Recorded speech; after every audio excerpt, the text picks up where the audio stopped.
You thought things had calmed down in Houston. Oh no, my friends, there's a hell of a lot further to go into this rabbit hole. Deshaun Watson, the electric Pokemon, is evolving. As Deshaun Roethlisberger, he now boasts a devastating attack that's super effective on local massage therapists. At first, we all thought it was bullshit, but the allegations kept coming. And then it began being legally investigated. Whether or not he plays this year, nobody knows. But that's not the whole story, you say. He's been very public in demanding a trade. It wasn't very effective. The Texans aren't trading him without a king's ransom, and few will pay that much for him with a potential suspension in tow. So now we're at the point where Houston is just stashing Watson and making him rot. They're paying him not to play. When you think this can't go lower, it somehow does. Let's put it this way. With how everything's trending, there's a good chance there won't be a happy ending.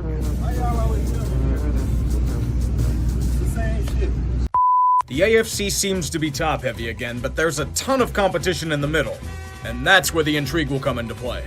The divisions seem relatively cut and dry. Buffalo wins the AFC East, Cleveland gets the AFC North, Tennessee claims the AFC South, and Kansas City locks up the AFC West. But for wildcards, there's an argument to be made for many teams. For the three I'm choosing, I'm going with Baltimore, Miami, and the Chargers. It was very tough to pick anyone who stands out in that regard. So I'm hoping for a really exciting AFC this season. I have a gut feeling another 10-win team isn't going to make the playoffs again. How the hell do we have a potential tank bowl in week 1? The master of ceremonies for this gala, none other than Deshaun Watson. Currently being chucked on the inactive list to rot while Houston wants 2020 value for any suitors acquiring him. This forces Tyrod Taylor to take over, and he was quite strong. The Texans look like a team that could make noise this season, which leads me to issue serious questions about Jacksonville. Why are you so fucking shit? Why is Trevor Lawrence being sizzled on an open fire by opposing defenses? Why are there more rumors leaking about how terrible Urban Meyer is at the NFL level? The Jags look like they didn't even belong in the same hemisphere as their opponent. It was gnarly, and I'm now placing bets on Meyer to resign due to health issues by week 14. This isn't Gainesville, Urban. College shit don't fly here. I don't want you to be shocked when I say this, but the Houston Texans no longer looked immortal when they had to play a real NFL team. It sucks, I agree with you, but Cleveland needed to make their own statement. It didn't look pretty. There were injury scares, defensive struggles, and something involving existential dread, but the Browns managed to pull out a win in the end. Call it growing pains or something. Maybe Cleveland feels disappointed they didn't win by 30, but it's still a win. How else can you describe an opponent that declines an offside penalty on a 3rd and 15 to punt on a 4th and 2? Besides hilarity? Now with all this out of the way, may I present to you a special performance. The eternal fucking of Tyrod Taylor. This man cannot have anything good in this world. A hamstring injury which brings about the era of Davis Mills. Knowing Tyrod's fortunes, he never gets his job back as an effort to tank or some shit. Gave a shit about this game, you're a far braver soul than many or a glutton for punishment. Gauging by the attendance in the stands, I feel Houston had better things to do. Like play Russian roulette or walk across a freeway hoping to get run over. When the Texans are forced to start serial empire heir Davis Mills for lack of a better option, I'd be the next in line to play IRL Frogger. Do you even want me to recap this shit? Okay, I'll do a sentence. The Texans didn't have any response to the Panther defense and lost because Sam Darnold wasn't tethered to coaching deadweight. I would have just had Houston forfeit the match, but the NFL needs to check a box off. Let's see the options. A shitty matinee game or a healthy Christian McCaffrey and JC Horn? I don't know, seems like a hard choice. We apparently can't talk about assault since it allegedly triggers traumatic situations or some shit. Buffalo does not care about such frivolity. They see a Houston team dealing with demons and shit on them from the highest perch they can find. My words cannot do this justice. This was such thorough annihilation that the Texans should commit seppuku out of shame. Colonoscopies are more enjoyable than seeing this team. Davis Mills is about to enter witness protection from the thorough destruction of his soul. 4 picks, 87 yards passing, a QBR of less than 1. That uncircumcised penis had his football dreams die in front of his eyes. No mercy from the Bills. And that's how they won it. Houston, here's some change for bus fare. The gaping holes in your body will probably get infected, but tough shit. How the hell do you let the Houston Texans do that to you? Really, New England? You spend all this money in the offseason on mercenaries to relive the days of empire and you're getting blown out like this? To a team that lost 40 to fucking nothing the previous week? General Mills launching touchdowns part of this complete breakfast? In what world does a team in the year 2021 get bamboozled by a flea flicker? Is Belichick losing touch of the game's trends? I know the bullshit narratives were forming before this, but I mean, it does happen to everyone. No one should give a shit that the Texans played Tuba Smarties as they blew another winnable game. I don't care that they won, the Patriots are in serious fucking trouble. If they're having problems with Houston, what the hell happens when they play legitimate opponents? Does Belichick drink orange juice on the sidelines or something? Get it together, boys. You can't play the Texans every week. Take the win and run. I was about to call this a tank bowl, but there are very stark differences between the Colts level of bad and the Texans shit swamp. When he's able to breathe and not have his glass body shattered, Carson Wentz can still sling the football. To be fair, that's to be expected out of a QB who's playing the NFL equivalent of UConn. This game was absolute annihilation, and it might be confirmed in the Guinness Book of World Records for longest ass whooping in Indiana. Houston continues to slowly die, withering and writhing, begging for someone to put them out of their misery. As Indianapolis notices them on the street, they don't give them relief. They merely laugh at their pain and walk away. Indy knows that their life is a far worse punishment than death could ever bring. J.J. Watt and DeAndre Hopkins get a chance at vengeance. The Houston Texans are heading into town, battered and weakened from the terrible reign of Bill O'Brien.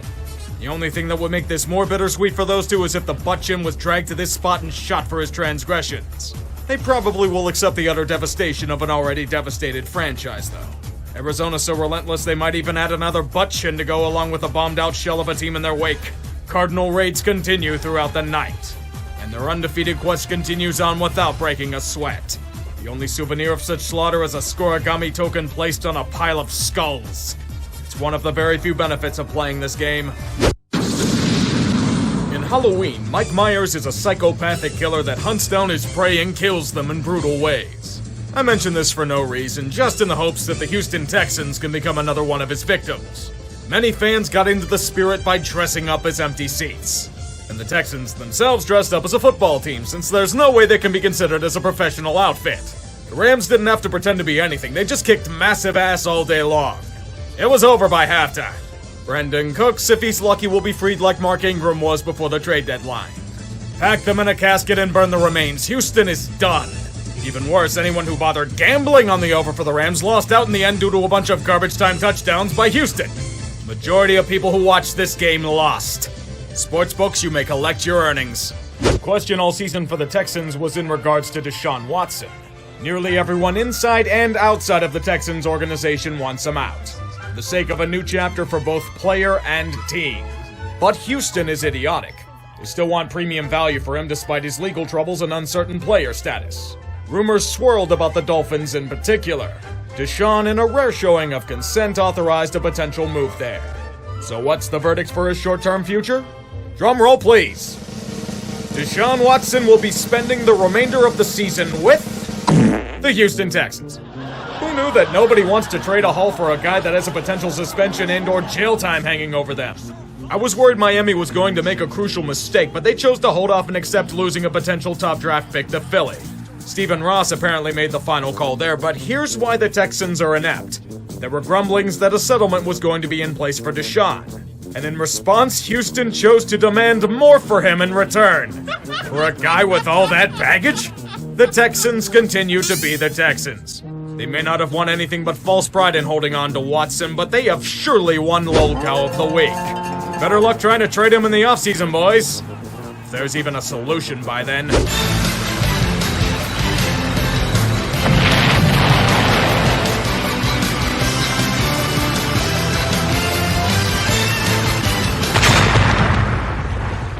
This is how Tank Bowls should be played. Both teams doing everything in their effort to lose this contest. Every single one counts on the road to the number one pick. The Dolphins may not have their first rounder, but with two out of action yet again, they must rely on Jacoby Brissett to ruin everything. Tyrod Taylor may be back for Houston, but he and Miami got into the spirit of the tank by running a kitchen for the less fortunate. 3 turnovers for the homeless. 9 of them in total. Many left the rec center with full bellies tonight. This game was a shit show. Sloppy football, chaotic execution, and desires to punt away the season for a brighter tomorrow. It was abysmal perfection. The worst part of it all was that it had to end.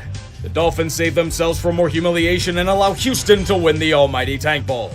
The quest for the top draft pick continues on. The only thing that would have made this game better was if Sparrow Ditas was on the call.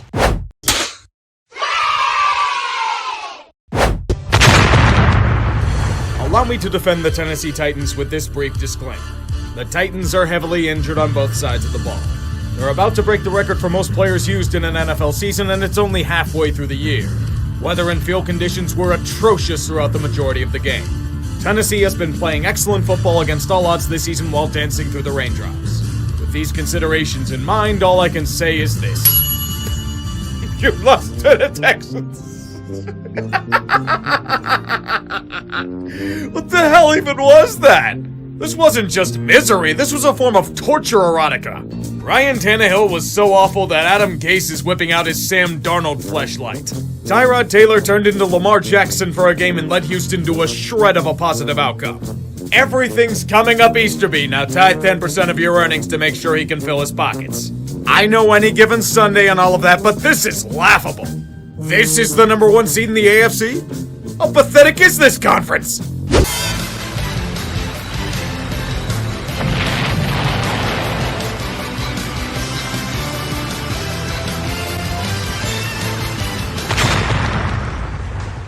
Festivities of Tank Bowl are always a wonderful time.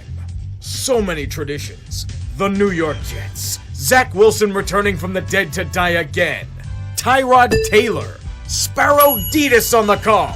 It's a dream tank off as one can imagine it to be. My only regret was that it wasn't at MetLife Stadium where all great Tank Bowls are played. Things were looking quite perilous for the Jets at first. Too many unforced errors. Too often did the defense fall apart. But they have a few things that Houston lacks. They have resolve. They have determination. They have a defense that rebounded to form. And they also don't have a really good reason to tank for a top draft pick. It'd be nice for them to get a Thibodeau or Hutchinson for the defense, but it's not super important. The Jets show us by the end of the game a truth. That the Texans suck. Such a scorching take, I know. Houston gains ground in the relentless tank for something? What do they need besides everything in the offseason? I didn't know the Indianapolis Colts were playing NCAA Football 2004.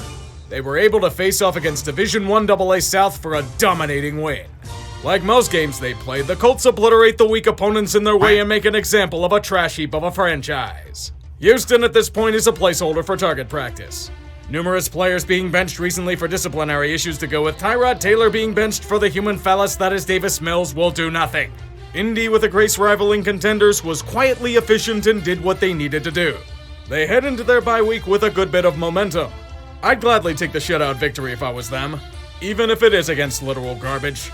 Speaking of that, it's time to take out the first bit of trash.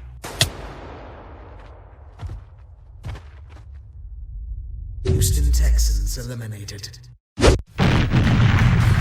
Speaking of abortions from the AFC South, the Houston Texans are officially punting the season. General Mills will be leading the charge of the 10th Clown Battalion. Marching towards a battlefield in Seattle, they gracefully charge towards the enemy, only to be suffocated by mustard gas. The Seahawks are garbage, that's been confirmed many times over. However, against the likes of Houston, they don't have a problem. When the Texans' offense can consistently infect Ken Norton Jr.'s antivirus, they're doomed. That's entry level for any victory against this team. In the Emerald City, this kind of game comes around as often as Halley's Comet. Seattle didn't have heart attacks en masse over how shitty the Seahawks are for most of the game. I have no idea how, but Pete Carroll's boys still have some semblance of life. They're probably thinking long-range game for the heart attacks this year. We can all agree this year has been insanely fucked for the NFL. Most games like the last one we recap feel like they're on some kind of drug cocktail. It's exhausting to follow this league some weeks. The only benefit is in memes fresh out of the oven. You thought it couldn't get worse. An old friend has reemerged onto the scene. Corona-chan is back from her lengthy vacation and wreaking havoc on every sports league throughout America.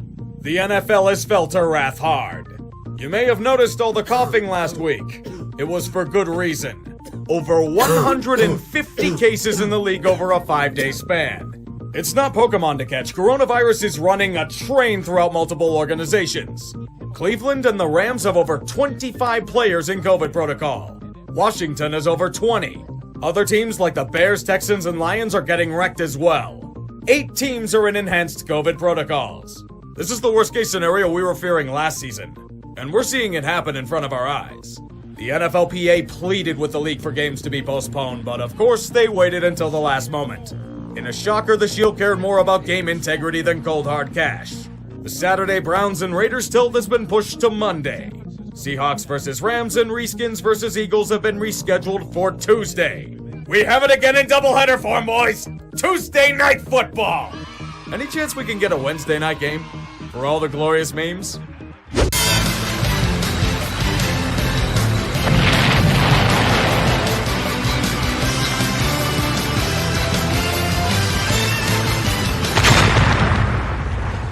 Out of all the games that needed to be delayed due to COVID, this game was unfortunately unaffected. Even Corona-chan wants little to do with how awful these two franchises are. Houston has a few cases of COVID, but nothing that's going to undo them against a team kicked by endless drama like Jacksonville. James Robinson finally got some goddamn carries.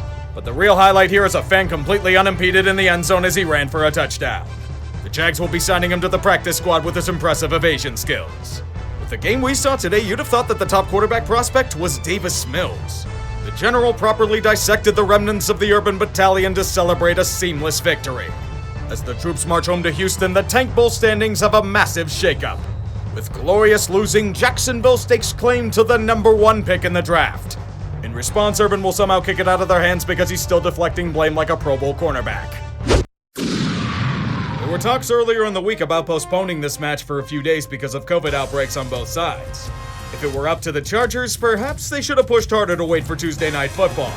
When you watch this contest in its entirety, you see why absolutely no one respects San Diego's prodigal son. No matter what kind of talent they may have on their roster, they will somehow blow easily winnable games with alarming regularity. And it's not in the traditional ways of their brethren, but in styles that make your skin crawl. Every loss for them is an NFT. They're all unique and incredibly useless. I know the excuse will be that Corona-chan hurt them, but the Texans were without almost 20 players. This should have been a blowout, but instead the defense is giving up over 30 fucking points to General Mills and his practice squad regiment. When you allow Rex Burkhead to run roughshod on your units, you don't deserve to win. Instead, you get Justin Herbert forcing one of the worst games of his career. Whatever foolish hopes the 10 LA Chargers fans had vanished faster than this pick six to seal the game. This was a win they needed, and they pissed it away like most chances they've gotten. Now they're back in the muck and it might cost them a playoff spot. In Charger land, this is Thursday. You blow it, man. San Francisco has another chance to add distance to the Wolves that are howling at the door, but it will have to be done without Jimmy Garoppolo. His hand injury will force him to bow out for the future. The truth. The lens. His high-end abilities were flashed but weren't consistent. Houston is playing a very tough game. Someone should tell them that their organization sucks and they're going to be punting most of their players away for 7th-round picks. As a result, things were looking quite hairy for a bit, but Trey Lance showcased what made him a 3rd overall pick. Elijah Mitchell returned to his excellent running behind a stout line. The defense successfully held a rather weak Texans unit, give or take, but they did what they had to do. It wasn't all that sexy, but the 49ers continue to maintain pace. Next week, however, is the true challenge. The Rams.